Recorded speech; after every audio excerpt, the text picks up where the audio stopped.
Hello guys, welcome back to another mini vlog. ఇది వచ్చేసి evening చిన్ని వ్లాగ్. చాలా డేస్ అయిపోయింది ఈవినింగ్ వ్లాగ్ చేసి.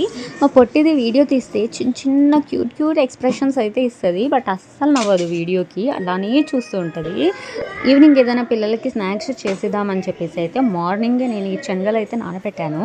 సో అవి ఉడకబెట్టేసి పిల్లలకైతే ఇచ్చానమాట. నేను ఆల్రెడీ మార్నింగే ఉడకబెట్టాను కాబట్టి ఒక 3 to 4 విజిల్స్లో అయితే అయిపోయింది. ఒకవేళ ఉడకబెట్టకపోతే ఒక 5-6 విజిల్స్ వరకు ఉంచాల్సి ఉంటుంది. నేనైతే ఒక 3-4 విజిల్స్ పెట్టాను. మంచిగా మెత్తగా కుక్ అయిపోయింది.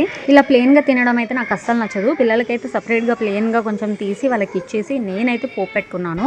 ఎలా అంటే ఒక కడాయి తీసుకొని అందులో కాస్త ఆయిల్, జీలకర్ర, ఆవాలు, కరివేపాకు, ఉల్లిగడ్డ, పచ్చిమిర్చి వేసి కాస్త ఫ్రై అయ్యాక అందులో ఉప్పు, పసుపు వేసేసి కలిపేసి అందులో అయితే నేను ఈ శనగలను అయితే వేసేస్తాను. చాలా టేస్ట్ ఉంటుంది. పిల్లలైతే ఇలా పోపు పెట్టినాక తినలేరు, ఎందుకంటే అందులో ఆనియన్స్, పచ్చిమిర్చి ఉంటాయి కాబట్టి వాళ్ళైతే తినలేరు. కాస్త కారం ఉంటుంది కాబట్టి వాళ్ళకైతే ప్లెయిన్గా తీసేసి ఇచ్చేస్తాను. నేనైతే ఇలా పోపు పెట్టుకొని తింటాను. మరి మీరు ఎలా తింటారో కామెంట్ సెక్షన్లో చెప్పండి.